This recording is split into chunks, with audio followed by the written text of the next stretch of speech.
All right, we are back for episode 143 of Digital Divination. How you doing, gentlemen? I'm doing great. Hello, I Ron. Hi, Jason. How was the first week? It's busy. It's Yeah, anybody who has started a new job knows that onboarding always takes more time than you might think. Like even training me on things that I should have known 3 years ago when I was at Paizo that I have since forgotten or unlearned. It's busy. It's busy, but I am excited that so many people are excited to have me back and yeah. excited to sort of say hi or set up sort of just even quick Zoom calls on the side to say, "Hey, I'm happy to have you back. Let's chat. How have things been?" It's great.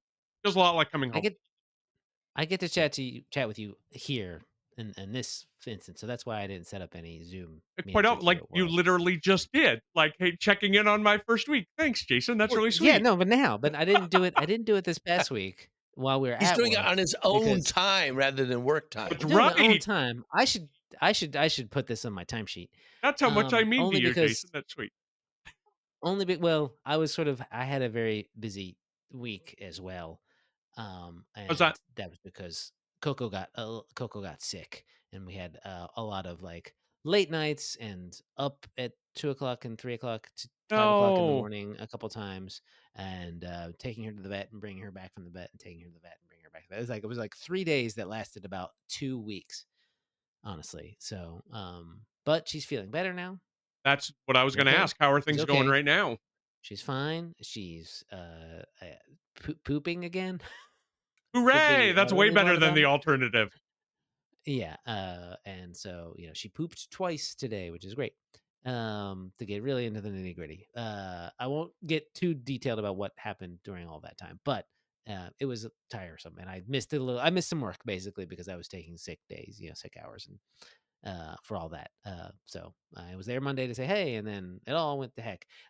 Luckily though, there was just enough downtime in that for us to record episode 1 of Intrepid Heroes Murder in Metal City, which I think went really well. What do you think, John? I think so, and it's going to be out Yeah. 3 days ago because this comes on Thursday, and Yes.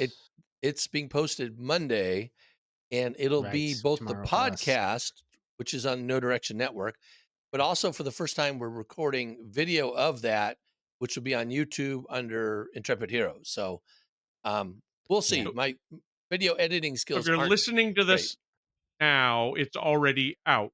Yes. Yes. Okay. Our first Yes. Yes. our session And one. Right. session 1. And I tell you, Ron, Well, I did a little bit of Session Zero didn't have video. Right. right. That's right. Okay. So make sure you watch the go, and if you're normally an audio listener, go maybe watch the video, at least a little bit of it, because I did a little bit of dressing up, and Ron, I think I look pretty good. I took a picture and I'll show it to you later, but I think I look pretty darn good. Alrighty. Yeah. Alrighty.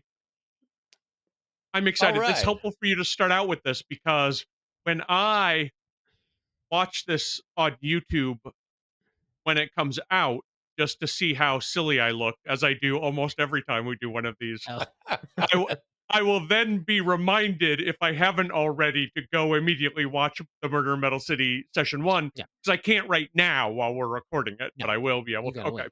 Thank you. Yes. Yeah, exactly. Yes. Exactly. All right. So I just got this weekend finally my copy of the GM Core. Yeah. And I know that you two working for the company have access to it sooner. Mine got delayed for a couple weeks. Yes. I don't have a hard Mine is copy. not physical. Mine is I have only digital. only electronic. Yeah. You haven't So been in the whole system long enough yet to get the Okay. packages. yeah, and then the physical ones takes you a while to get anyway, doesn't it? I mean, they don't like you're like the last Sometimes. people to get them usually. Yes, Yeah. subscribers get the stuff first. Customers Yeah. generally get the stuff first, That but feels like an appropriate prioritization to me, especially because we yes, get the digital much we get earlier, the digital right? way early. Yeah, Right. exactly. But given that we have it and it's hot off the presses, I thought that we could each share three things about the GM Core that we found interesting and we liked a lot. Mhm. I Okay. have at And least that Sounds many. good. at least that Yeah, many. me too. Yes. Good. Yeah, and again, we talked about this a little bit. We each had a bunch, but we had to limit it to three. And we'll start with Jason talking about his Right. first three, and then I'll go, and then Ron, you can bring us home. You got it. Okay, cool. I'll start easy because we just showed that cover, and the thing I want to kind of like briefly talk about is who the heck that is on the cover. Oh, If you don't know anything about the Starfinder setting, there is a bunch of bad guys called the Aslanti Star Empire. They're out there in the vast. They're away from everything, but they used to be, the Aslanti are sort of an ancient civilization that were on Galarian, but at some point they sent some people into space, and these are the sort of descendants of them, and they're terrible, awful fascists. Um, they are the sort of they're the Empire, right? They're the sort of that kind of classic space bad guy. However, the Atlantic Star Empire was before now, quote unquote now, meaning when what this part of the timeline at GM Core was ruled by a pair of like twin brothers and sisters who were they were there. We never really kind of got into who they were, what they did, kind of stuff. But now they've been assassinated, and that is the person who did it on the front cover, a religious figure named Ishmarai Ophir is now the ruler of the Atlantic Star Empire, and he's worse than the Exomander twins who used to roll the place. Because now he's not only he's not only a fascist, he's also a religious zealot who wants to sort of take all this sort of like Lasala religion and continue to spread it along. And that's why he's created a new form of Aslanti Star Empire trooper called the Sahedron Guard, which have hmm. purple armor instead of the classic green armor that we're used to. And so they're pretty cool. They're even worse. Like they made the Star Empire even worse, only probably because they're also in the process of fighting the Vescarium, and those two vampires have got to battle it out. So we got to make the bad guys even worse, so that the Vescarium doesn't seem so bad in comparison, because they were always kind of like maybe a little too colonistic or whatever, just too militaristic for some people. But now their militarism is keeping the awful Icelandic Star Empire at bay. So they don't have to affect the background. Oh, that can all spill into the pack worlds, or you can have a part of that in your campaign, of course. But like, yeah, I thought that was kind of a good sort of nice little change to sort of make things worse, but not like burning anything to the ground, kind of like, like not getting rid of a bad guy, just kind of like bringing a bad guy into sharp focus so that we can sort of know, hey, yes, this is why we want to do it. Because the Atlantic Star Empire was good. It was always a bad guy, and it was always pretty focused as a bad guy, but like it was also sort of just because it's way out in nowhere. What's it doing? What's it up to? What's it like there? When we, against the Aeon Throne, AP sort of looks at that a little bit. We never go into it because it was never really about going into it and doing it or changing it. You're never about to defeat the Aeon Throne, which is the sort of seat of power for the Atlantic Star Empire. You can't because they have to be bad guys for a long time, essentially, right? So that's a sort of like a setting change. There's a lot of other sort of cool setting changes. There's, because it's the GM core, it talks a lot about the setting. It goes into in depth about each planet in the pack world. It's got a little spread of that. Not not as much as the pack worlds book, but that was a whole book. This has got a bunch of other stuff in it too. It needs to go through. So it's just giving you sort of an overview and what's going on. What I like, just sort of tangentially for each of those sort of spots, there's a little notable recent events happening on, like, Polonus. Here's what's going on. Yeah. Which is cool too. Then deep breath. Okay. Any questions about that, gentlemen? No. I'm You all know excited. the Atlantis Vampire. Yeah, Yes. good.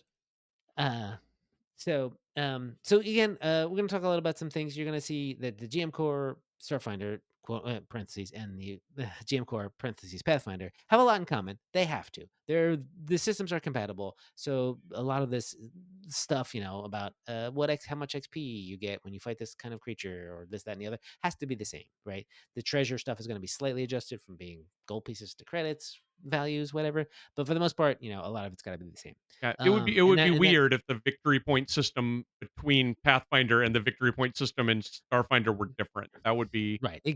Exactly. So that's why, like, there's a chunk in here in these subsystems, which I'm about to talk about two of them now. There's my other two things that I liked that I thought were neat. Victory points and influence and research and chases and infiltration. All those subsystems are virtually the same. Mathematically they're the same, rules wise they are the same. There might be the examples they give are different, obviously, Right. because you want to have a different library in the Starfinder core than in the Pathfinder GM core. But there's two new sort of subsystems that are kind of cool, kind of neat, and definitely make things, definitely give it Starfinder its own identity. And I'll start with the first one, which is the hacking subsystem. Right.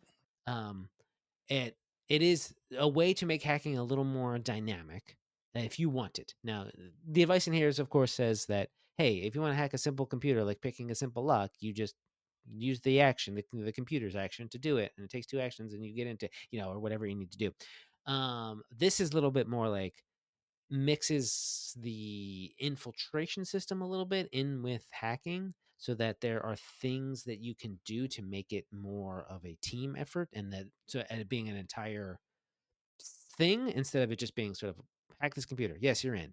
Oh no, this is a very important computer you need to hack into. It's got different points of access and you might get different information out of it depending on how you get to it. And each of those points of access has countermeasures involved that might happen when you fail those checks to do that, right? Um, it's and so every sort of as usual, it turns the computer into sort of a stat block, like a research library stat block or a hazard stat block or an influence stat block, right? And those are all sort of there to help keep it sort of like nice and contained. And it's cool because it's not only but it's a stat block that doesn't necessarily have like one thing. It's got like they're all going to be different from each other a lot of ways, but each part is going to be like have like what the vulnerabilities of that point of access are and what the countermeasures are and whatnot. Um, for instance, just to sort of that's all very sort of generalized. So let me give you a little specific. Is that the one of the computers you can hack in here is a Zoe Media server. You want to get into the Zoe Media's one of Zoe's servers. How do you get into it? Well, you could do two things. You can try to hack into Zoe's personal account, and the way you might do that is that you can so that requires a computer check, obviously. But the vulnerabilities are like using other skills to sort of like guess his password, right? Or call the assistant and pretend to be Zoe and try to get the password from them. Some of the Yeah, I'm social Zoe and I forgot the engineering, password. that's one of It's the some classic social hack engineering happening. hacking paths, yep. Exactly, right? So that's going to be like a deception or a diplomacy check, right? Or whereas like just sort of trying to steal Zoe's commune and then using that to hack the thing. That's going to be a thievery check. So there's lots of different ways, and they aren't necessarily happening like right there at the computer. That's just it's taking a sort of broad overview of how hacking can work in the sort of as in comparison to the real world. You can do it through the computer. You can do it using social engineering, you can phishing, that kind of stuff. Like, and the other sort of says like look for a back door to the server. That's one way you can look at it. And the vulnerabilities are like programming something or bribing a server admin. Finding them in a bar and offering them money for that backdoor access. So it's all pretty cool. It's basically sort of like a nice tidy way to kind of like write all oftentimes in an adventure say you'll write all that out in paragraph form and it'll just be like hey the pcs have got to get into this find this file. There's like 4 different ways they can do this. They can do this, they can do they can ask for the admin password, they can bribe an admin server, and you have to like take each of those account and that takes up space. This kind of like condenses it in a way that makes it obvious what it is, but also take less words, fewer words. And I think that's pretty cool and pretty neat. And there's a whole list of sort of like sample vulnerabilities and countermeasures here and a big sidebar for making your own. All great. And then you just have to use the DCs that are, standard for the level of whatever it is you're going for. Most likely, this Zoe media server is like says it's a level 4 computer, so you'll probably be going up against it when you're like level 2 or even level 3. Whereas what I also thought was funny too, and the other example is that an Abadar Core customer account is a level 13 hacking challenge because Abadar Core has got that stuff locked down. They All don't locked want down. the customers' information getting out right easily. So that's that one, and it all it's like that's like 4 pages it gets in through it. So it's so concise. That's the kind of thing that I love when things are concise enough that you can sort of basically spin it out into a scene or two, and that might be half an hour, 45 minutes of a scene that you're like, what do you want to do? How do you want to help? And how are you going to get some information, right? It's great fun. Um, Similarly, the other subsystem that's introduced here is the cinematic starship scenes subsystem. Now, notice it's not cinematic starship combat, and I'll get to that why that isn't exactly. But again, it is another way to sort of like take the starship stuff that's very important to Starfinder and sort of boil it down to kind of like a nice sort of like influence hazard chasey kind of stat block and be able to run it uh, uh, in a way that's not necessarily using different skills, changing up a map to a hex grid, that kind of stuff. Which isn't to say that tactical starship combat isn't going to be interesting. Sure, they're going to come up with something that's going to be fun, but this is just a nice little way to kind of like, what is it? What does he do when you want to focus on doing something with the starship that is more complex than just like, oh, you're just flying through here, or you chart a course through the drift and you get to where you're going, right? What if something's happening? What if there is a fight, but one of these are fights? What if it's something like I need to scan this nebula but other things can happen while that's going on, right? Like, in a way, like a researching a library, right? Um, How do you compare this with the narrative Starship Combat that came out near the end, Starfinder First Edition? Good Yeah, the question, because I guy who did wrote write that. that did it completely different, right? No, they are completely different. Narrative Starship Combat. Now I'm going to refresh my memory. I should have looked that up again because I was thinking about it. Narrative Starship Combat was sort of mostly about combat, but it was sort of like picking like it was a way to sort of like take the tactical stuff and sort of take a lot of these gritty turn-based decisions out of it and just be like, well, what do you want to do for the next 5 minutes? What do you do? Are you threatening them with your, as the tough leader of this tough captain of this starship? Are you going down and just boosting the power? Or are you doing something weird with your magic? Because it was basically like, use the skill, go for it, whatever you want to do. And the GM sets a DC. It was very loosey goosey. This is in the Pathfinder 2e vein, a little less loosey goosey, but still like you can make fun decisions, right? Like um the way the stat block works, it has literally a victory condition on there, and then things you can do, and objectives and additional objectives and roles, and so it's all sort of looking at the description of the stat block, it all sort of spells it out. And what do you need to do? This is a little more longer because you have to think about what starships the players might be in, if they're in different ones or what have you. And but then it's not just like always like win, defeat a threat. It could be just gathering up some type of victory points or something like that. Um, to sort of, again, they gave you three, and they give you good three examples. One of them is a sort of an ambush. You're getting ambushed while you're doing asteroid stuff, and what you can do here is you can shoot the gun, and that gives it like what that does and how much what damage it would do. So that it does kind of get into some nitty gritty like you might be with a tactical starship combat, but um, you also are just like shooting asteroids or trying to outrun these corpse fleet ambushers or something else, right? Or like literally like repairing the starship while it's getting damaged. A lot in here that you can do. But more interesting is that the second example is scanning a dying sun. Like that's stuff, but also things are happening.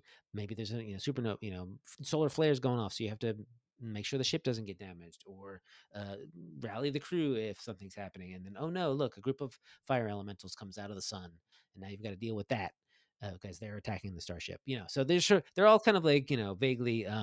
They are not necessarily battles, but they are kind of have a lot of the examples have a little battle flavor to them.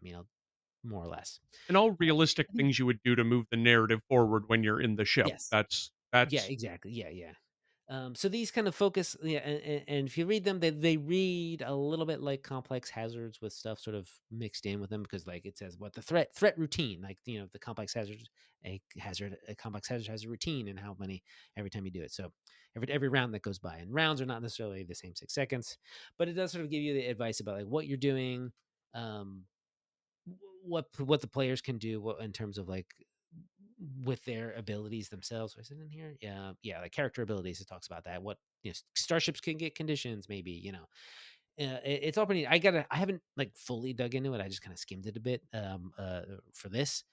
but I am really interested in seeing how that plays out in adventures, and how it plays out on the table. Because we get stuff, I all the time when I run a Pathfinder 2e chase, for instance, I'm like, okay, you're coming to this part, and here's some things you can maybe do, and I run 9 times out of 10, at least one player will be like, can I use my thievery here? I'm like, what do you want to do exactly? This is running away from cows. Oh, I want to quickly make a head of lasso with thievery. I'm like, yeah, cool, whatever. Like, these are good guidelines, and that's sort of but Right. people will want to do other things, but at least with these guidelines, you now have the flexibility. This is generally the thing about the Pathfinder Starfinder system, is that like there's enough guardrails that I know what I'm doing when I'm improvising, and that's one of the things I love about it. So I can easily improvise off of something like this, even if this sort of scene stat block is like almost 2 columns long. It's definitely got enough in there, and people can be that, and I can be like, well, you're doing that, but in my head, you're actually doing this thing, and that's how it's going to react to. So 3 things I like. Again, there's a lot to love in this, because it's in there. It's all in there. It's all the things you need. It's helping you run Starfinder better, and it's a good 80 pages shorter than Pathfinder GM Core, because it doesn't have to be chock full of magic items. Right. The end. Thank you. Thank you for coming to my TED Talk. Right. Your Jason talk. All right. So I changed my name to Ted. I'm going to kind of bounce off some things there that are somewhat related, I'll say, in that things that are in here that maybe aren't in the Pathfinder GM Core. And one in particular is Chapter 5 on anarchinist. Keep saying this. Anachronistic. That's In I know. anachronistic I always adventures. I always in anachronistic. my head pronounce it Anachro- anachronistic. yeah, And that's wrong. anachronistic adventures. Anachronistic. So the idea that because Pathfinder and Starfinder are fully compatible in terms of the rule set, you can mix and match the players in the settings. And so they kind of give some guidelines on how to do that with this chapter. And so it's more than a couple pages. It's probably 10 pages or whatever. But Yeah. it does a couple things. The first thing it does, it talks about um, types of adjustments that you might have to make between the two when you're going either taking Starfinder characters and putting them into a Pathfinder setting, or Pathfinder characters and putting them into a Starfinder setting. So, for example, if you're bringing Starfinder characters into Pathfinder, one of the issues becomes, the equipment they have, the futuristic equipment, is very rare, and in terms of charging it up or making ammunition and stuff like that, there's not a real means to do that unless they can bring something or make something on their own. So it adds kind of a whole additional layer to the type of things that you would have to do in addition to just playing your characters, just kind of surviving that. Uh, Similarly, it Yeah. talks about if you bring Pathfinder characters into Starfinder, although there might be certain things that are applicable, they might the players themselves might want to uh, make a change to their characters to fit into the new setting. And so the chapter gives some advice on how you might allow players to make a one-time adjustment in order to fit in. So there's obviously there's there's computers and piloting skills in Starfinder that aren't available in Pathfinder. So maybe if they had vehicle lore of some sort, that then you might allow them Yeah. to transfer it over to piloting and things like that. Um, so it kind of gives those sorts of guidelines and some examples of how you might have time shifted adventures, in terms of what brings them there, how they might have to adapt as part of the adventure and things like that. Differences in classes and backgrounds and things like that. How you would take like an alchemist, is using bombs. Well, maybe in Starfighter, well, that becomes grenades. Inventors, who have, their, uh, Yeah. Steampunk their, yeah, the robots. steampunk stuff now becomes more technological, things like that. And what's interesting, Jason mentioned our Murder in Metal City Yeah. podcast. we have an investigator in our Starfinder campaign, and so Oh, it's pulled Tim. right in from the Pathfinder class. Yes, Yeah. decided to bring it in, and Yeah. I'm really curious to see how that's going to kind of go play Me in too. there. Yeah, Yeah, I should definitely read this like spread or two because yeah, like you said, like Tim's playing an investigator. He's not playing a time shifted character. He's just using the investigator class and then right. everything else Is Starfinder. right. So basically, adapting it to Starfinder with Yeah.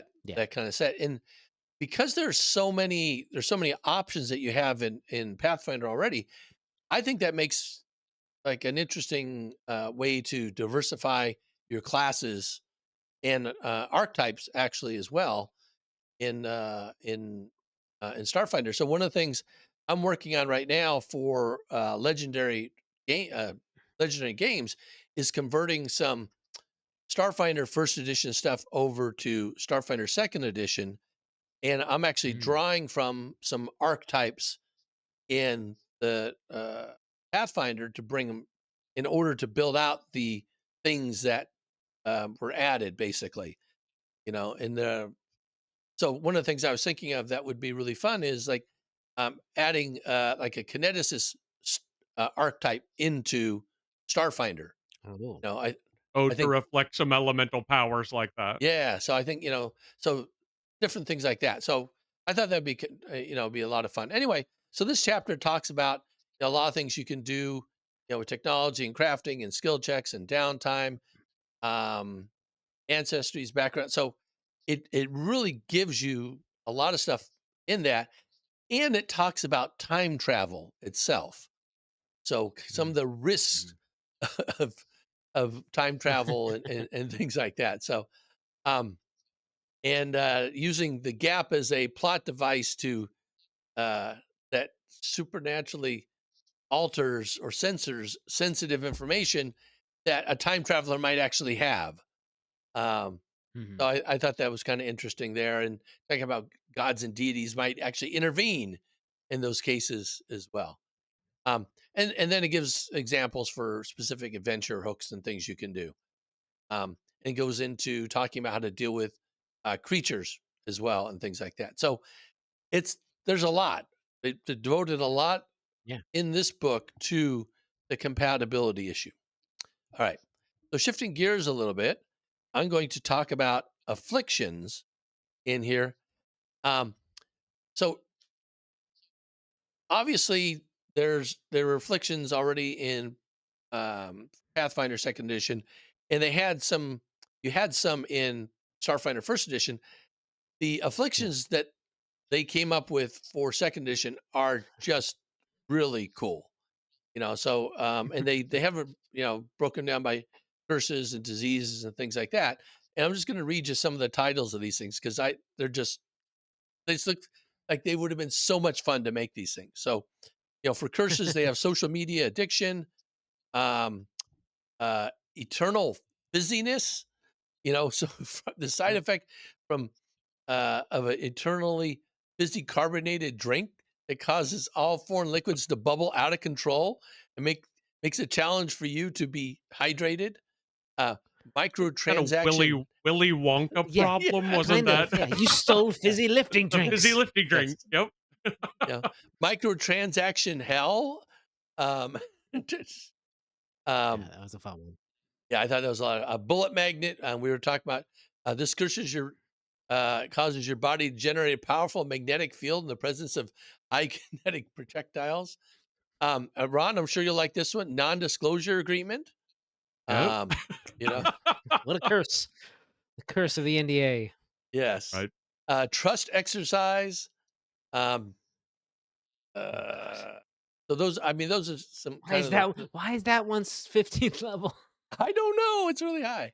It It's so causes you high. to trust everyone and do what you think is that everyone's going to be doing what you think is best for you, which is kind of crazy. Goodness. Yeah. Like a super charm curse. Um, diseases they have transmittable. Uh, yeah, how do you say Tinnitus. it? Tinnitus? Yeah, tinnitus. Tinnitus. Yeah. I have it, but I Oh, never. yeah. Yeah. Yeah. Ron, you know all about tinnitus, I'm sure. The Imagine you could give that to shakes. someone else. Yeah. See, some of these aren't as fun. Cackle Fever, Mindfire. These are kind of Yeah, reminiscent somewhat a lot of of those actually come back or show up in Pathfinder. They've right. been That's what I was gonna diseases say. in the game for a long time. Yeah. Right. Some of these are coming over. Stardust Plague is a little bit different. You have a whole bunch of radiation sickness, which is nice. So, I mean, it's not nice to have, but it's nice to break it down to severe, extreme, Yeah. incredible. Um, now they don't have gamma radiation sickness. That's one they should have. Um, Oh, To give you true. Yeah. Hulk powers. yeah, To what turn you again that would be a angry. Yeah. fun one, so I'll have to think about that one. So anyway, so I thought these were some of these were a lot of fun. And then the last one will I want to talk about are the hazards here. And again, um, they have kind of So the good. basic guidelines from Pathfinder second edition for detecting and triggering and disarming and stuff like that. And I like the detail that they have on here compared to what we had for Starfinder first edition to really kind of explain these things. Then they have a lot of really cool um, examples of hazards. So, anti gravity pulse, caustic nectar spray, cryo mist. That's that one we had. There was a custom hazard I made of cryo mist before Mm. in Starfinder First Edition, high level like this. Um, Jolting console, exploding egg sac, laser web is pretty Oof. common. Haywire robotic arm. Um, Monument to the Devourer, Mhm. so that kinda makes sense. It might be something related to the A magic Devourer. one. Yeah. Uh, psy Haunt. Psychotropic spores, mutation fog, repulsing force field, traumatic moment, soul upload, tranquilizer dart trap, that's pretty standard. Temporal rift, talking about time travel issues. Deadly vid game, so you kinda it's a hyper realistic vid game that pulls a player into a virtual world, transforming them into a pixelated avatars. It's like that game, the movie Pixels, kind of thing. Then getting into complex Wait, hazards. Hold on a no, second. no. Hold John. Hold on a What? second. Deadly vid game. Someone gets pulled into a computer world, and your prime example is the movie Pixels, and not the movie Tron. Tron. Tron. Okay. Well, I said Pixels. Okay, fine. I didn't like Tron. Okay, but you're right. Whoa, whoa, Oh, okay. whoa. Oh, Didn't what? like This Tron. podcast is over. It is. Well, I Fair didn't enough. like Tron, and I Fair didn't enough. like Fair Tron the enough. video game, and I don't think I'm going to like the Oh new Tron well. that comes out. I'm so looking forward to the new Tron coming out, Tron I Ares. I am Yeah, very but you're right. excited about that. Right. That was a bad example of that. So um, I apologize. Pixels. Yeah, I get called out. Well, Or that's the first thing that came to or mind the when I saw new. Pixels. That's fair. Yeah. Okay. Got pixels Yeah, in it at least. That's Yeah. this is the Got first in time it. I didn't even notice this hazard before, and I thought, oh, this is really cool. All right. Oh, complex all right. hazards. Collapsing building, disintegration shape. So these are really Yeah. seem Good like stuff. they are super uh, sci-fi kind of things here. Um, one of them that we encountered already in our devastation arc, a quantum clone hazard. Hmm. Yeah. Yeah. That was a fun one. Basically, they make an exact duplicate of you, and where each of you think you're the real one, which is kind of scary. And of course, And the the one with the reactor goatee is meltdown. the evil one. Oh, yes, and the reactor meltdown. Of course, you got to Hmm. have the Star Trek moment. So, anyway, And trash compactor. Trash compactor. and the Don't forget trash about trash compactor. Yes, compactor. Right. yes, the Star Wars moment to go with that Mhm. as well. And that's That's only a right. Yeah. level 6 hazard. Shoot, that's pretty low. Yeah. Yeah, so your low level Well, characters it's can just a have that. trash compactor. Yeah. True. All right. So those were kind of the three things that I thought had some interesting differences between the GM core and the Starfinder core, given that the compatibility things. It's nice to see these kind of really fun skinnings for things. Yeah, very much so. Well, let me jump in with my three. One of the first things I wanted to take a look at was um it comes right after the afflictions chapter is the environment chapter, not because it's the only chapter name that has the word Ron in the middle of it, but environment is a thing that I take a look at because it creates The environment section of any game, frankly, is the building blocks for what you need to help set the scene for sort of exciting encounters within the game. I was really excited with all of the variety in the Pathfinder GM core, and it was really neat to see so many more things added to the environmental features in the Starfinder GM core. Some of the things that were in Pathfinder that you don't see here, which is no surprise, are things like stalactites, stalagmites, and undergrowth, and things like that. But you have so much more from a sci-fi perspective, from acid rain to Mhm. decompression and airlocks and psi storms and things like that. This feels like a really neat toolbox for GMs to be able to use to sort of put super cool environments together. So that was the first thing that I Yeah. noticed. The second thing I noticed, which was a little bit of a gee whiz for me, but also um, a really fun piece for me to see, is the section on the planes. Now, the whole chapter is called the Pack Worlds. I think that's sort of the general catch-all term for this is the The sort of the setting. game setting. But the last couple chapters of that get far away from the Pack Worlds, and I thought it was interesting that there is only um, two. They devote only a couple of pages to near space. There's going to be a lot more set out there. We've already seen a ton about Sure. it. I'm sure there's going to be a ton of adventure set there. Only 2 pages to the vast, which has, I think, even more stuff going on in it, even weirder Well, it's stuff even out there. bigger. Yeah. And then they give even bigger 10 pages to the planes. And now a lot of this is stuff from the planes that we saw in the Pathfinder GM core. Right. But I think it's significant that the Starfinder GM core is devoting so much of its real estate saying, look, here's all the outer planes and how the universe that you know of fits in it. And there's a couple of good reasons for that. One, there are a lot of rules for each of them to make sure they feel different in play. But also, there's sort of a lot of interlocking, uh, the interlocking nature of the planes, not just with each other, but the with what the players can do.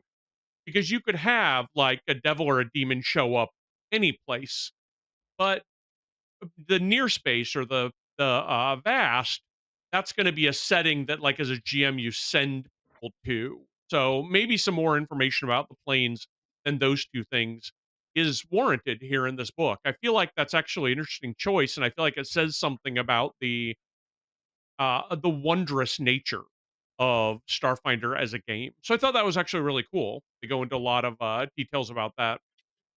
And then, speaking of the wondrous nature, I also had my eyes fall upon page 203, um, which was the at the end of the religion section where it talks about the faiths and philosophies. We've seen some of this before, where it talks about the green faith and the prophecies of Calistrate, things like that. Mhm. But I think it's really cool that they've got they treat these like the religions, and that they now have edicts and anathema with them. So even if you are an atheist, what are things that atheism does and what are things that it does not do? And then it's really tied into the lore with the battle saints of Demoritosh, right? That's the best thing. The cycle Mhm. that connects so much with the Kasathas and the Solarians. The Song of Silence, which I think is a really neat expansion from the Whispering Way. And then a lot of these other sort of faiths and philosophies. It feels like they are providing as thorough information for people who want to be religious in a different way than following a specific deity. And I thought that was Mhm. really cool to see so much of. I think I went through my three too fast, but that's No, the it's okay. three. I'm looking forward to when we get a couple pantheons in Starfinder Second Edition. Yep. It's something that was made a little more crunchy in Divine Mysteries, pantheons and covenants and stuff like that. And it'd be great to see some of these and start what we're going to get exactly. What is the pantheon that worships Hylax and a couple other minor bug gods, right? Is there a pantheon of just bugs? Right, right. Yeah. when that becomes an interesting because you can have a really multifaceted religious view with your character. One of the things that Yeah. Pantheons has really added that I really like is exactly that. You feel like you're not just I'm the one that follows a Yomade and that's it, right? But oh, how does this fit into the other? How does this fit in not only with the other deities, maybe but with my different factions that play on each other in a more cohesive belief system? That's really Yeah. cool. Yeah, yeah, exactly. Because when there was more when people were worshiping more than one god, they did have pantheons. They worshiped the pantheon, not just like Zeus, right? It was the Greek, and when you do that as in a game system, you want to have game stuff attached to just that. Right. Yeah. Yep. Anyway, Um, can I give you my two runners up? My two Sure. honorable ooh, mentions. yeah, My two honorable mentions are forklift. Hey, as a vehicle. forklift as a vehicle, forklift as a Okay. vehicle, just fork stats for forklift, hilarious. And then this guy on page 258 in the gloss decks is this what's probably Silicon Mummy from Calistrade who's failed his the whatever it's called now. I can't remember what it's called. That when you upload your consciousness into a computer, so you don't have to go to an afterlife, and then they wake up Yeah. and no, my body, it's completely silicon and stuff. Ah! All right. So Ron, fun. did That you is have Very great. any That very honorable happy. actually and that mentions? well, that brings no, I just wanna point out to our, viewers, that brings us full circle because when we got together to sort of talk about this ahead of time, that was literally the first thing that Jason brought up to us was, Yeah, "Look yeah. at this cool picture, guys." Look at this guy. Well, He's a real creep. well, and you also, I don't know if you pointed this out, that the cybernetic dragon on 251. Oh yeah, yeah, yeah. The diabolic dragon with cybernetics in it is Yeah, that is just just crazy. so good looking. Yeah. It's It's it's got a it's it's sort rotary of fun if laser you ever on sort its of get to back the and anachronistic adventures part where you're like, yeah. take a diabolic dragon, That is really neat. Yeah. give it a Gatling laser, Yeah. dear God, So, or not anyway, God. yes, yes. It's interesting that although there's overlap between the GM core for Starfinder and the GM core for Pathfinder, there's the flavoring that they put because of Mhm. the difference in the setting. Yeah, I It's just wonderful. I just really Yeah, like very strong. a- all the work that was put into it. You can tell even though the organization is the same, it is like yeah, it's completely different books, different takes on things. Really nice Totally to different see, feel. yeah, the compatibility, but also the uniqueness um, for that. yeah. And so hey, those people who are just like coming to like just coming for Starfinder now have the complete package.